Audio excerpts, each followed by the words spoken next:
working to connect a region of over 600 million bridges between our lands.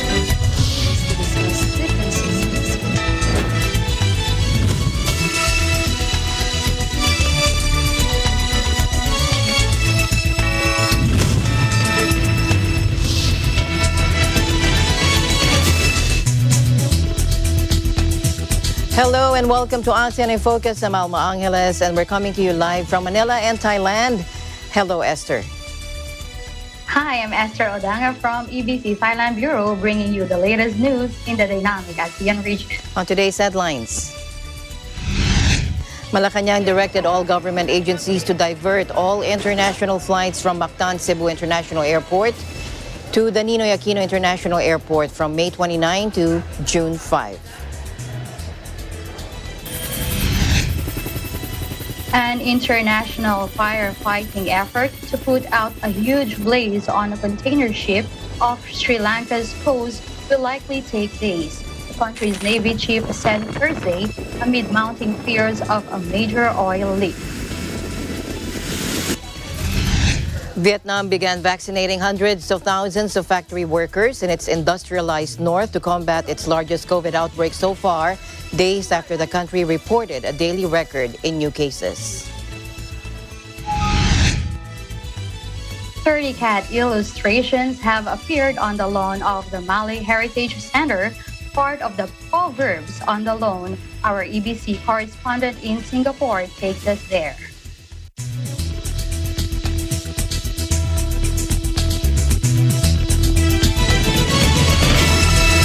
First in the country, Malacanang directed all concerned government agencies to divert all international flights from Mactan Cebu International Airport to the Ninoy Aquino International Airport from May 29 to June 5. The Mactan Cebu International Airport also temporarily stopped accepting international flights on May 14 and May 15.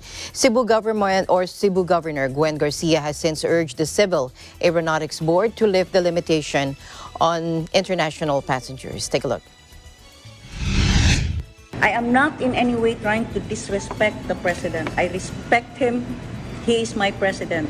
But this is an IATF guideline that has such huge impact on our OFWs and ROFs. I am not defiant.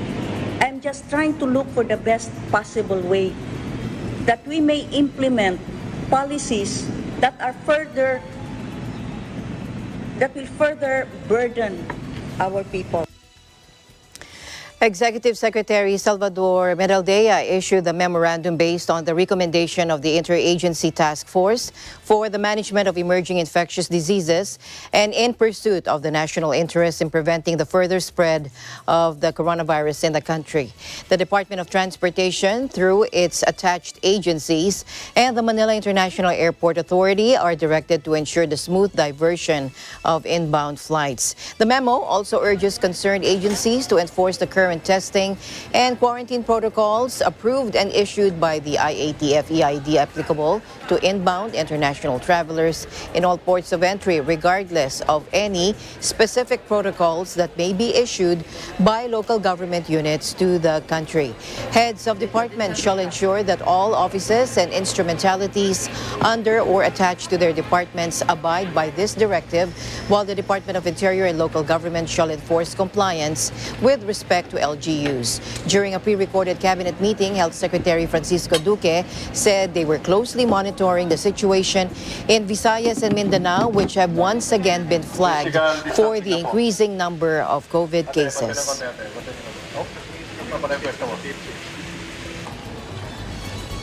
Now let's go over to Vietnam, where the Ministry of Transport has just announced temporary suspension of international flights to the Tan Son Nhat International Airport in Ho Chi Minh City from May 27 to June 4. The Ministry of Transport. The southern metropolis is one of 30 cities and provinces being hit by fourth wave of COVID-19 resurgence. As of 7:05 p.m. on Thursday, the city recorded 44 community infection cases of COVID-19. Most of them are members of the religious revival Ecclesia mission in Go Vap district. To prevent spread of the virus, the Municipal People's Committee on Thursday noon decided that restaurants shall only be allowed to serve takeaways. The city also decided that all restaurants inside hotels are allowed to serve the guests who stay at the hotels, while all religious activities involving more than 10 people are banned.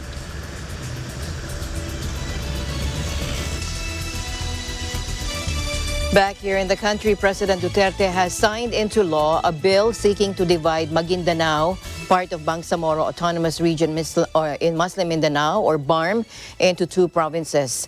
Presidential spokesperson Harry Roque made this announcement in a palace press briefing yesterday, as the palace later released a copy of the new law. Secretary Roque assured that the president listens to all concerns on the proposal to extend the transition period in the BARM until 2025.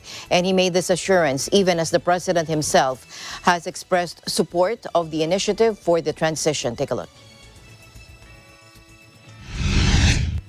Well, of course, the president listens to everyone.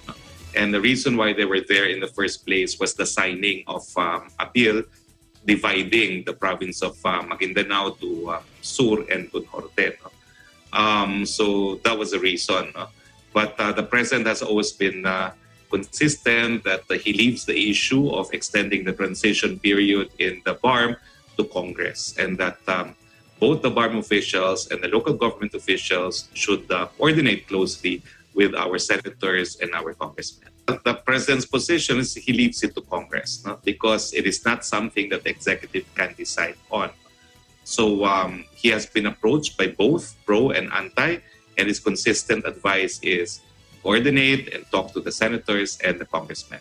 Although, as a matter of fact, in the Senate, our Secretary Galvez has spelled out the pros and cons of the extension of the transition. But whether or not, however the Senate will decide, well, that will be dependent on the ultimate wisdom of both the Senate and the House. Republic Act number 1150, signed by the President on Thursday, divides the province of Maguindanao into two distinct and independent provinces known as Maguindanao del Norte and Maguindanao del Sur. Now, both provinces will have corporate powers and general powers that include having a common seal and having the power to create its sources of revenue and to levy taxes, fees, and charges, among others. Maguindanao has a population of 1,173,933, according to the 2015 census.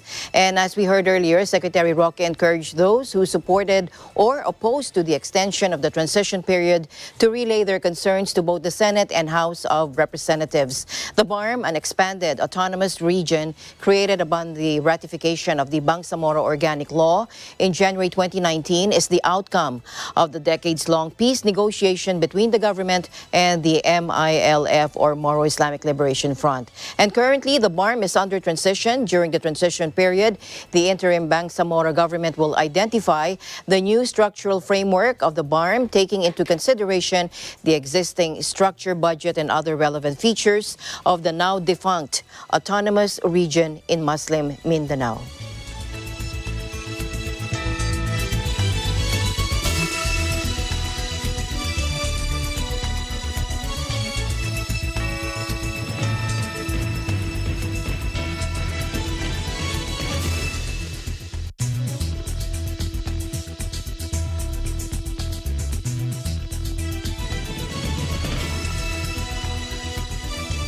Now, the work to clear the stretch of the LRT Kelana Jaya line affected by the head-on collision of two trains is now underway. To recall, Malaysian authorities were on Tuesday investigating the collision between metro trains in Kuala Lumpur that injured more than 200 people. Joining us live from Kuala Lumpur, here's Alfred Balmes. Hello, Alfred. Tell us about the developments. Hi, Alma. Good afternoon. Good afternoon. Malaysia Transport Minister Datuk Seri Dr. Wee Ka Siong said on a statement on Tuesday, the recovery work to clear the stretch of the LRT Kelana Jaya line after the head-on collision accident 5 days ago is progressing well. As reported earlier this week, Monday evening collision between two trains of the service, the other carrying passenger. caused both trains to be derailed with one of the two tunnels running through the stretch from the Kampong Baro to KLCC.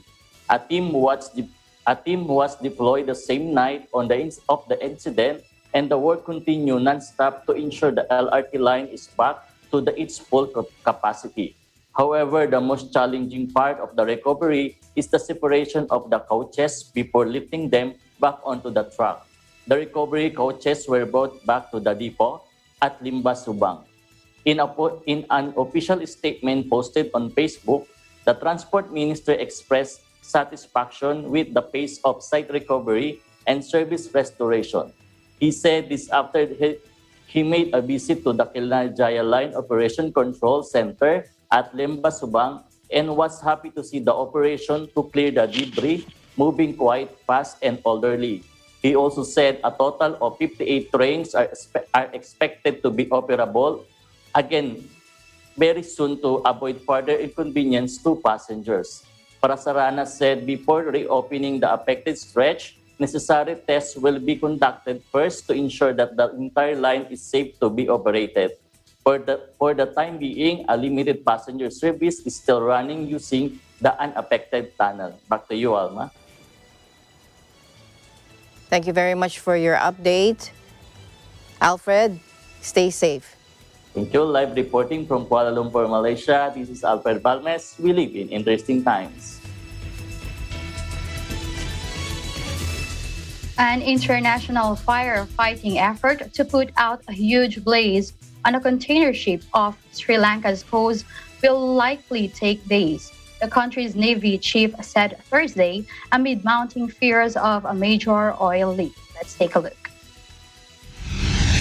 At the moment, we are fighting this fire with Indian Coast Guard and our naval vessels, along with tugs hired by the company and the tugs from Port Authority.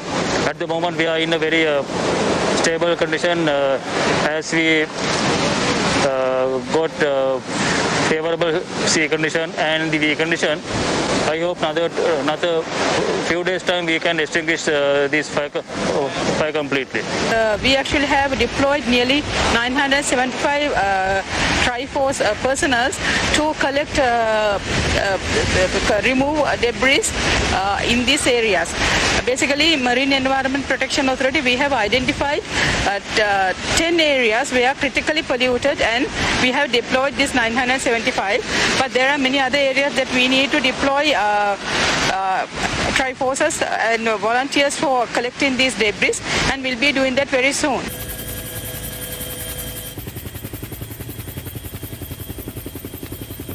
Nine Sri Lankan ships and 3 Indian vessels have been working with international salvage experts to douse the 8-day-old Inferno in the Singapore-registered Express Pearl.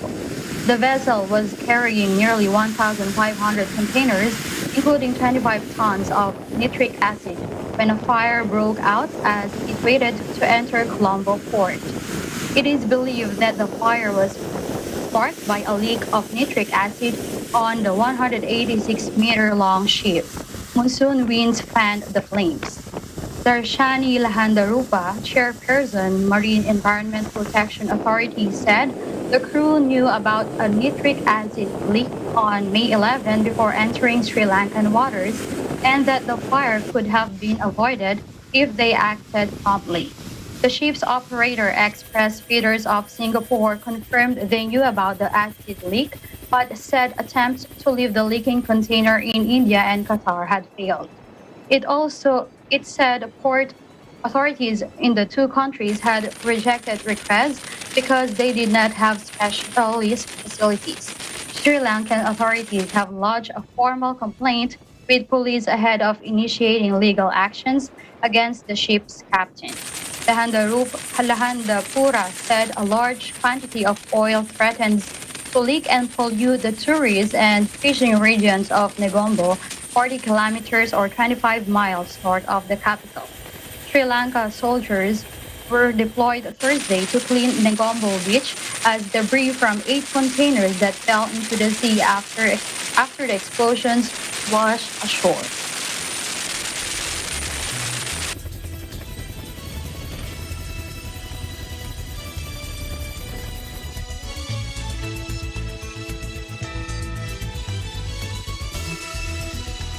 In other news, the UN Special Envoy for Myanmar warned Monday of possible civil war in the country, saying people are arming themselves against the military junta and protesters have started shifting from defensive to offensive actions, using homemade weapons and training from some ethnic armed groups. Let's take a look.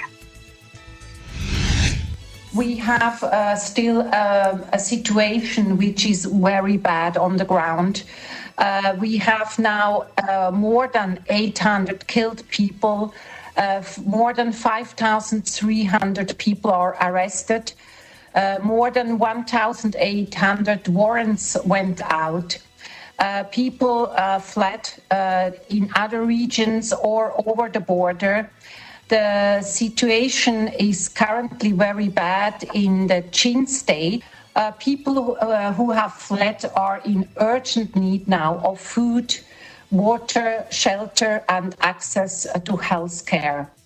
We have, due to this violence, we also have difficulties for access to the people, and this coming together also with the COVID crisis. Protesters have started to shifting from defensive to the offensive, with sometimes homemade weapons or receiving military training from certain ethnic armed organizations. In the coming 3 to 6 months, we will probably have 3.4 million people who could be at risk of food insecurity due to the economic slowdown provoked by the political crisis. She said she still hopes to visit the country after 7 weeks spent in the region, waiting for the junta that staged a coup in February to allow her in. The national economy and banking system have been paralyzed since a military power grab which pushed civilian leader Aung San Suu Kyi out of office in February. Livelihoods have been lost after strikes and factory closures. Fuel prices have shot up, and those lucky enough have bank savings face day-long queues to withdraw their cash.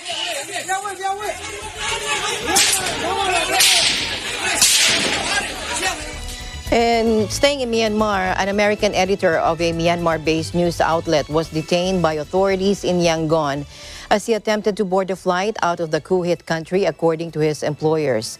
U.S. citizen and managing editor of Frontier Myanmar, Danny Fenster, was detained at Yangon International Airport, the outlet said in a statement on its verified Twitter account. And the U.S. State Department said it was aware of reports of the arrest. More than 800 people have been killed by the military, according to a local monitoring group. And the press has been caught in the crackdown as the junta tries to tighten control over the flow of information, throttling internet access and revoking the licenses of local media outlets. We do not know why Danny was detained and have not been able to contact him since this morning. We are concerned for his well-being and call for his immediate release, Frontier said in a tweet. And then it added, our priorities right now are to make sure that he is safe and to provide him with whatever assistance he needs. Fenster, 37, had been working for the outlet for around a year and was heading home to see his family, according to Frontier's chief editor, Thomas Kian. Now, the outlet had learned at around 10 in the morning that Fenster had not been allowed to board his flight from Yangon. In a message shared with AFP, Fenster's brother, Brian, said the family was stunned and extremely confused by the detention. Frontier said it understood Fenster had been transferred to Yangon's notorious insane prison. Japanese reporter Yuki Kitazumi was detained by authorities in Myanmar in April and was also held in insane until being freed earlier this month. Back here in the country, the captain of the FB Polin II and its crew thanked Philippine Navy personnel for immediately rescuing them after their boat sustained damage off Nares Bank in the West Philippine Sea. Placido Azucena said in a video message on Wednesday, quote, while we were fishing in West Philippine Sea, our boat sustained a hole which sank eventually. Before that, we were able to make a call to nearby boats. Then we were immediately rescued by the Philippine Navy, and we are thankful for the rescuers for saving saving our lives, unquote. Meanwhile, 46-year-old Arnel Mangampo, owner of the fishing boat, said the sailors were quick to respond to their distress call, saved the lives of his fellow fishermen. He added that the fishermen are now recuperating from the stress of nearly losing their lives while out at sea. On Monday, Naval Forces West Commander Commodore Don Anthony Miraflor said a radio report from another fishing boat, FB Española, was received on Sunday on FB Pauline 2, sustaining hull derangement in the area and requires assistance. FB Española received Azucena's radio message and forwarded it to the NFW before proceeding to the area where FB Pauline 2 was located. Miraflor said the NFW immediately dispatched the information to all of its naval assets, and the offshore patrol vessel BRP Emilio Jacinto was the first to arrive at the scene on Monday noon as it was patrolling the sea. The ship and its crew immediately helped the distressed fishermen, who were all taken aboard and given medical assistance, food, and accommodation. The fishermen arrived in San Jose, Occidental Mindoro on Tuesday noon.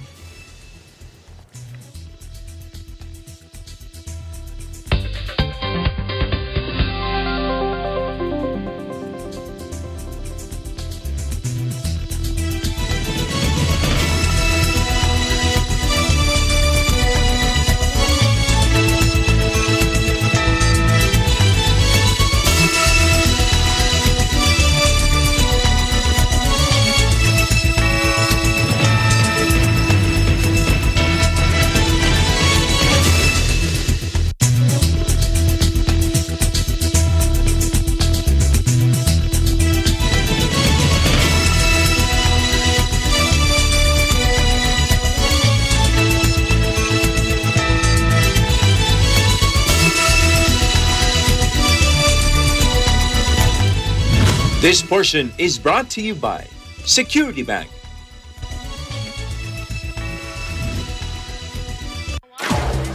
Broadcast journalist Wayne De La Fuente returns on Philippine television and radio to deliver top stories and engage with the country's policymakers, shapers, and movers. Tatalakayin ang mga pangunahing balita alas 7 ng umaga mula Lunes hanggang Biyernes, live sa teleradyo ng Net25 at Radyo Aguila DCEC 1062. Kasama si Wayne De La Fuente sa Balitalakayan.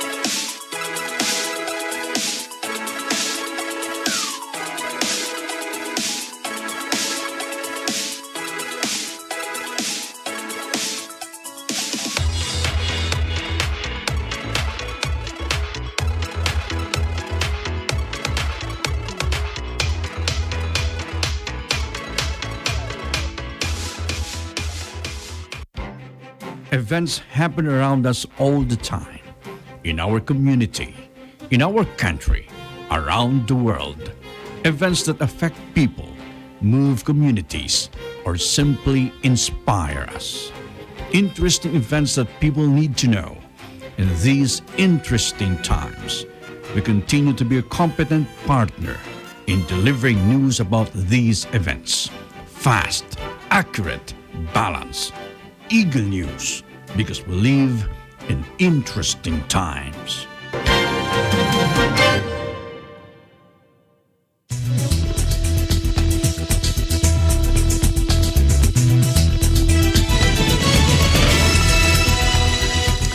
Health authorities in England have reported cases of the new COVID-19 variant that was first detected in Thailand among people who had arrived from Egypt. Here's Gila Pablo for the report. Gila. Yes, Alma, good afternoon. And this update is from Bangkok Post. Stated in a report last Thursday, the Public Health England officials have documented a new COVID-19 variant initially detected in Thailand among Egyptian immigrants. The new variant, C.36.3 BA.3 had been discovered in England was dubbed by the UK mass media as the Thai variant, which the Thai authorities immediately dismissed as inaccurate. Presently, the new variant, C.36.6, first detected in Thailand, shows no indication that it causes more serious disease or reduces the effectiveness of vaccines being used right now. And on Thursday, the PHE recorded 109 cases of the said variant. The PHE spokeswoman told the Express newspaper, I quote, all appropriate public health interventions will be undertaken, including additional contact tracing and targeted testing. Meanwhile, here in Thailand, the Department of Medical Sciences Director General Dr. Supakit Sirilak said the agency opposed the usage of the term Thai variation. They are still looking into the report, and preliminary investigation revealed that the new strain was brought into Thailand by Egyptian travelers who were confined upon arrival. Dr. Supakit Alma insisted that it could not be referred as Thai variant, rather need to be known as Egypt variant. Back to you, Alma. All right. Thank you very much for your update, Gila, and looking forward to the developments on this variant. Thank you very much. Stay safe. Same to you, Alma. I'm Sheila Pablo reporting live from Bangkok, Thailand. We live in interesting times. Meanwhile, authorities in Vietnam's capital, Hanoi, have ordered the closure of dine-in service in restaurants and cafes, as well as barbershops and beauty parlors, following a recent spike in local COVID-19 infections. Let's take a look. Nói chung là từ cuối tháng 11 năm ngoái là đợt dịch thứ 3 quay trở lại này đã ảnh hưởng rất là nhiều về doanh số rồi. Cái thời gian vừa rồi là bọn tớ cố gắng duy trì để đảm bảo cái đời sống lương cho nhân viên thôi. Thì thật ra là doanh nghiệp chưa có một đồng lãi nào. Các cơ sở kinh doanh dịch vụ ăn uống mà thực hiện để cho ship mang về đấy, thì cái thứ nhất là hạn chế tụ tập được đông người. Cái thứ hai là những ca ví dụ như là F1, F2 mà mình chưa phát hiện được mà người ta đến những cái địa điểm ăn uống như này thì sẽ hạn chế được rất là nhiều ạ. Y tế. Vietnam has recorded more than 2,500 community infections since April 27, with 220 cases in the capital, including around 100 at two Hanoi-based hospitals. Bac Ninh and Bac Giang are the epicenter of the new outbreak that has infected more than 2,800 people since late April, including hundreds of factory workers. Authorities say the outbreak, which accounts for nearly half of Vietnam's overall cases, has spread to more than 30 of its 63 cities and provinces. A document issued on May 24 by Hanoi Chairman Thu Ho and says food and beverage establishments may only offer takeaways, and residents must absolutely stop entertainment activities, physical exercises, and large gatherings in parks, gardens, and public locations. People returning to Hanoi from other localities starting May 25 must submit medical declarations within 24 hours. Back here in the country, President Duterte warned that the arrest of protocol violators is now mandatory as they continue to defy the strict quarantine and health rules amid the prevailing pandemic. The president made the pronouncement in a state public address after local government secretary Eduardo Año's report about 3 super spreader events that contributed to the spike in COVID cases in the country. Take a look. I think there's a law in the... Huwag ninyo akong pilitin na talagang pahirapan ko kayo. We will review the national laws regarding the matter. But I think there's something in the revised penal code. Pero alam mo kasi, hindi naman talaga yung krimi na may ginawa kayo. Except that most of you are committing a crime. Kasi alam ninyo na after gathering, after swimming together, a lot of you get positive na for COVID-19. Parang wala kayong binabaliwala ninyo ang pakiusap ng gobyerno. And it's criminal for you to get the COVID and pass it on to another innocent person. I will look for a suitable law because you are now forcing my hand to get into this thing and control it.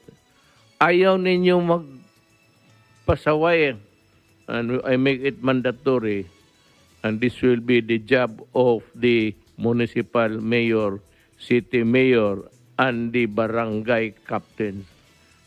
Kayo mga barangay captain,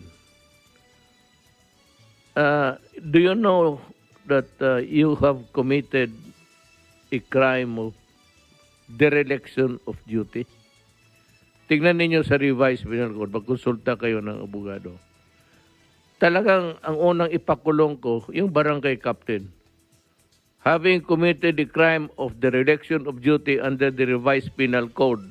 Kung ayaw ninyo, umalis kayo. Kasi pag ulit ito, pag may isa pa, beginning tonight, pag may isa pa, ang unang hulihin ang barangay captain. I'm ordering the police to arrest the barangay captain and bring him to the station, investigate him for being a derelict of dereliction of duty.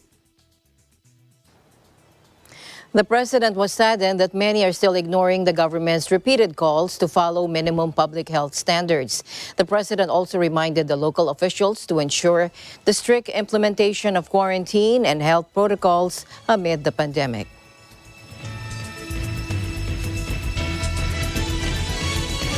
Malaysia on Thursday reported another 7,857 COVID-19 cases, its highest jump in daily infections, the country's health ministry confirmed. With the recent addition, the country's total case load rose to 541,224. The state of Selangor recorded 2,675 new cases, followed by Sarawak with 772 and Kelantan with 752 cases, according to the official data. Earlier on Wednesday, the country recorded 7,478 cases. Around 900,000 people have been fully vaccinated in Malaysia so far, with some 1.6 million more having received their first dose, according to official figures. Stricter restrictions have been imposed throughout Malaysia on Tuesday as authorities scramble to contain a worrying spike that has seen daily cases top the 6,000 mark of 7 straight days.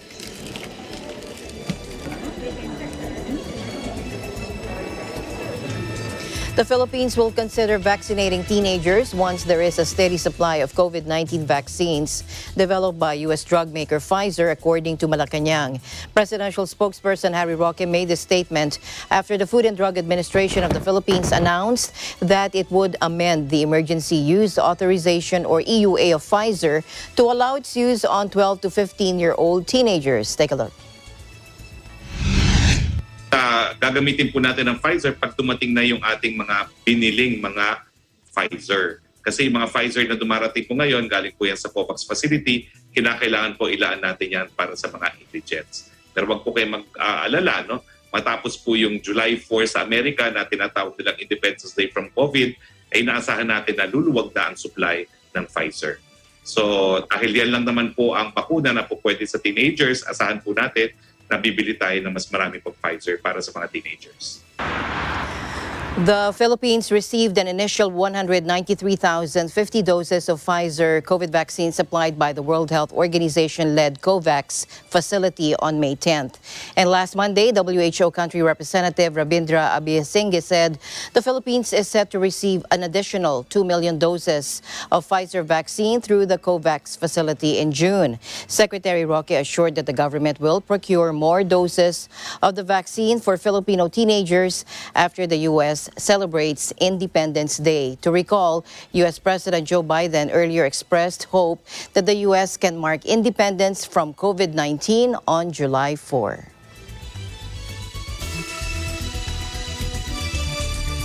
Malacanang raised the possibility that the quarantine classifications in the country might be relaxed in June. Let's take a look. As usual, alam niyo po ang IATF is a collegial body. Napakahirap pong pangunahan. Pero ang sa akin lang naman po, consistent ang formula natin, yung 2-week daily average rate, attack rate, yung daily attack rate na parehong negative po ngayon for Metro Manila and for the entire Philippines. At saka titignan din natin yung hospital care utilization rate na sa ngayon po ay nasa low risk. So everything else being considered, there is a likelihood na mas magluluwag ang ating quarantine classification. Pero gaya ng sinabi ni Chairman Abalos, ang mga mayors are of the belief and they have recommended na unti-unti yung gagawin nating pagbubukas ng ekonomiya. So I guess by way of conclusion, there's a likelihood that the quarantine classification might be relaxed on the basis of formula, but subject to the recommendation of the Metro Manila mayors na any further reopening should be gradual. Because it is already 28th, no, hindi po aabot sa susunod na talk to the people ng presidente sa Lunes, no. So although that is already the 31st, no. So tignan po natin, no, it could be announced by the president himself on the 31st or it could be announced earlier after maproseso yung mga appeal ng ilang mga LGU. Roque said members of the Interagency Task Force for the Management of Emergency Infectious Diseases would also make a recommendation on the country's implementation of travel restrictions on passengers from India, Pakistan, Bangladesh, Nepal, and Sri Lanka. The Philippines extended the prohibition of entry of travelers from India and 4 other countries that are part of the Indian subcontinent until May 31. The country also decided to expand the coverage of travel ban by including Oman and United Arab Emirates after 2 overseas Filipino workers who returned from the Arab states tested positive for India's double mutant B1617 variant.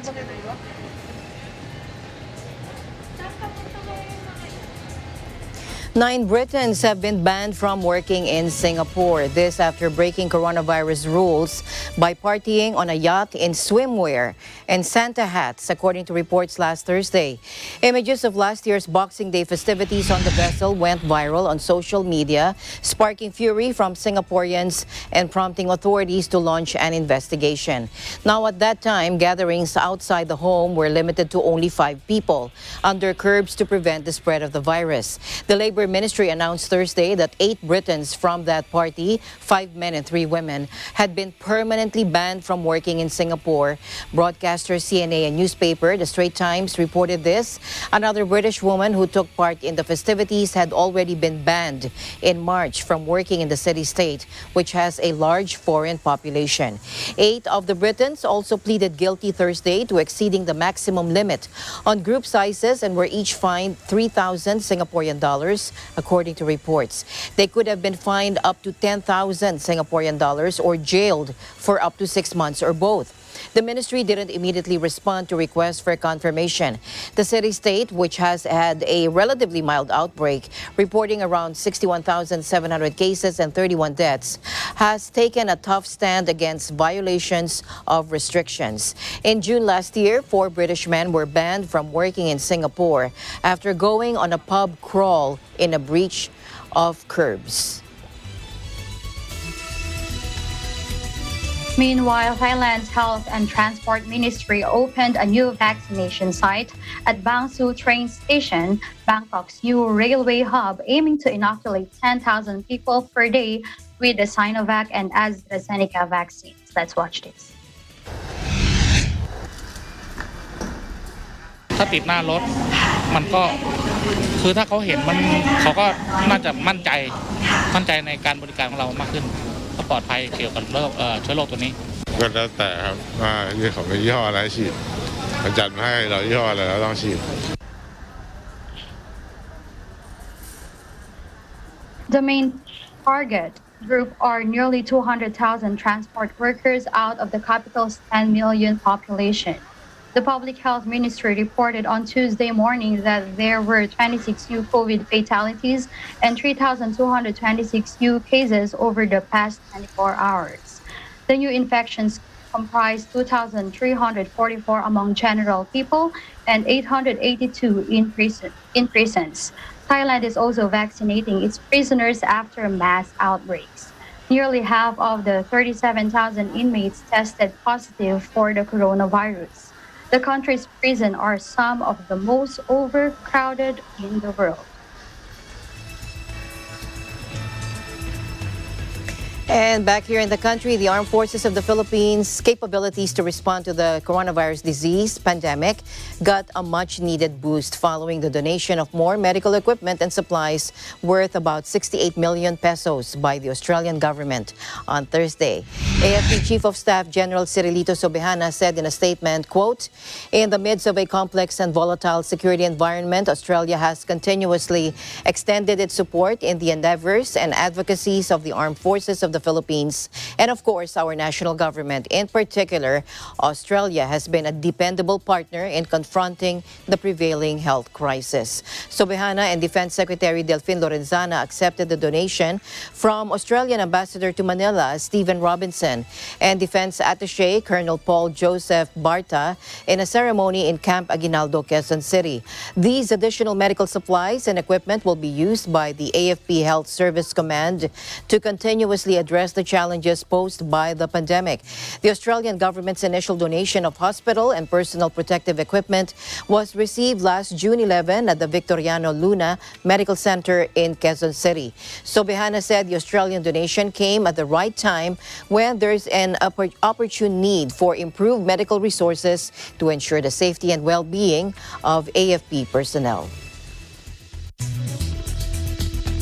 Vietnam began vaccinating hundreds of thousands of factory workers in its industrialized north on Thursday to combat its largest COVID-19 outbreak so far, days after the country reported a daily record in new cases. Among the hardest hit are northern Bac Ninh and Bac Giang provinces, home to major factories including plants operated by South Korean tech giant Samsung. By late April, Vietnam had recorded under 3,000 cases of COVID-19, but the figure has more than doubled since then. Tuesday saw a daily record of 441 new cases. A further cluster was detected in the country's business hub, Ho Chi Minh City, Wednesday, with more than 30 cases discovered in the community. Vietnam, a country of 90 million people, has vaccinated a little over 1 million of its citizens, but is now racing to step up inoculation. It now has close to 2 million doses of AstraZeneca's vaccine remaining, while it has agreed a deal to purchase more than 30 million doses of Pfizer shot. The country is also in talks with Russia to produce Sputnik V, according to state media, and is working on a homegrown vaccine.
Humanda na kayo dahil this is gonna be an exciting battle para sa ating monthly finalists. This is Tagisan ng Galing Part 2 Singing Edition.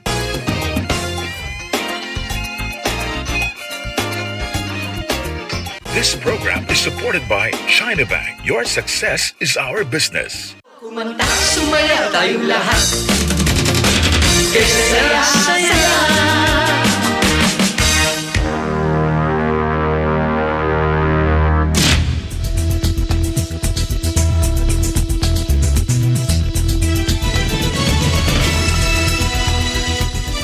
Back to the program. The Philippine food service sector is asking the government for tax holidays, additional 20% indoor dining capacity for the vaccinated population, and other relief measures as the restaurants continue to face challenges amid the pandemic. During a Senate hearing on Tuesday, Restaurant Owners of the Philippines, President Eric Peng said they have reached out to legislators to push an initiative granting the restaurateurs tax holidays. Let's watch this. We are requesting for tax holidays for our landlords so that they themselves can continue extending rent reprieve and rent support to their tenants. We are asking for tax holidays for our F&B members so that we can reinvest in our own business and hire people back. We are requesting for the PWD cards and senior citizens card discount to be deductible against our taxes because currently that 20% is absorbed fully by the business operator. We are also requesting that farmers and food producers have unhindered access to markets. One of our earliest projects in Resto PH was to help the Department of Agriculture resolve a lot of excess vegetables which were just being thrown away. And for the farmers, a lost harvest means a loss of livelihood completely. And the loss of restaurant operations really hurt a lot of the farmers. It's a very difficult situation for many of us, but we're hopeful that by third quarter, with policy changes that we are asking from government, and we hope that they can be granted, we can function better, especially with the Bakuna badge. We've always said that our version of the vaccine pass is not a door to keep people out. It's a key to bring people in. Saying that our version is discriminatory is like saying a senior citizens card is discriminatory against young people. We're not excluding customers from coming into our restaurant, whether they're vaccinated or not. But for now, the 65-year-olds are discriminated against because they're not allowed. They're not allowed. So what we're hoping is that if government limits us to 20%, to grant us another 20% for the vaccinated. We're not taking it away from anyone, whether they're vaccinated or not. We just want additional capacity for the vaccinated so that we can hire back our people. We're very happy to share with you with our experiences with our restaurants in other countries, where with high vaccination rate, like in the US, the restaurants are pretty much normal today. They don't even require masks. Because they found that vaccinated people have minimal risk of contracting the virus or passing on the virus. We're hopeful that the DOH can adapt this finding and put this in place for policies especially for the F&B sector.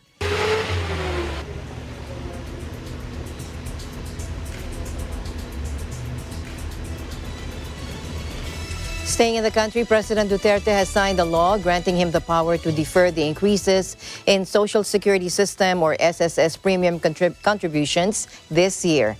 Under Republic Act 11548, inked on Wednesday, the deferment of the SSS contribution hikes will take effect for the duration of the state of calamity due to the COVID-19 pandemic. RA 11548 amends RA 11199 or the Social Security Act, which allows the Social Security Commission, the governing body of the SSS, to implement the contribution rate hike.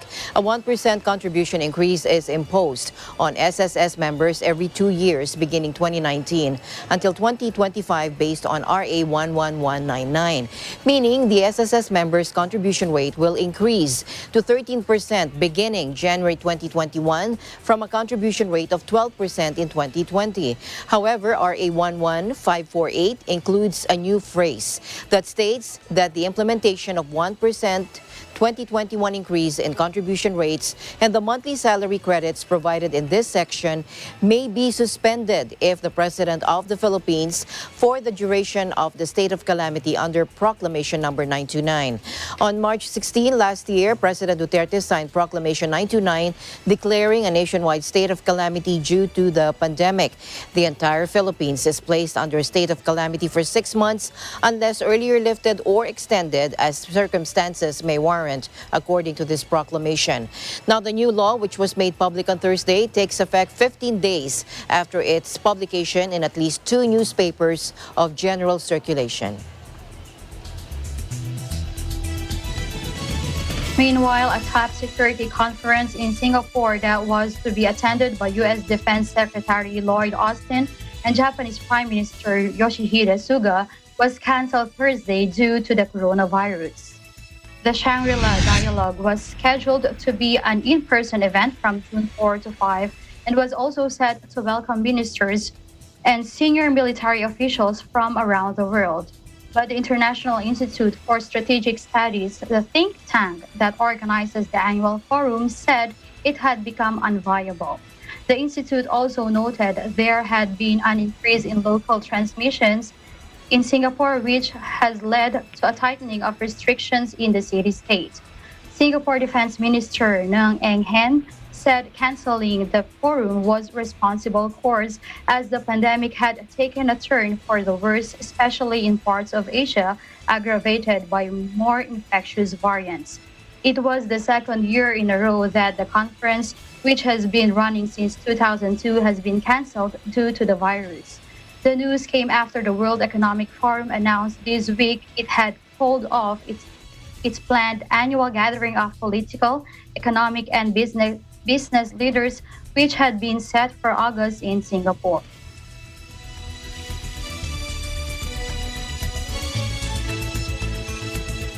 All right, another Asian markets rose again Friday, putting them on course to end an upbeat week on a healthy note, with traders welcoming another forecast-beating reading on U.S. jobless claims that reinforced optimism about the recovery in the world's top economy.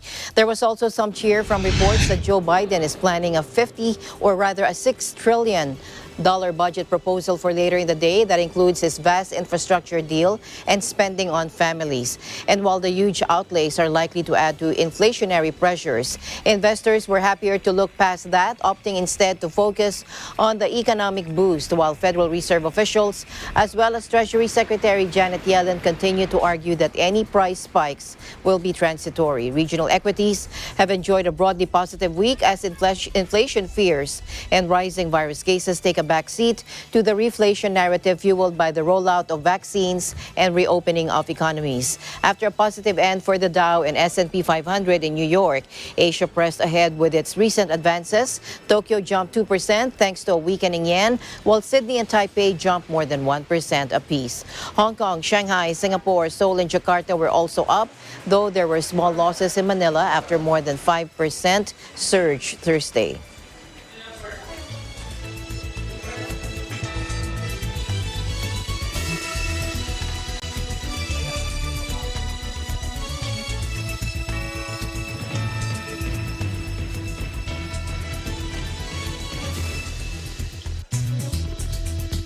Cat illustrations have appeared on the lawn of Malay Heritage Center, part of Proverbs on the Lawn.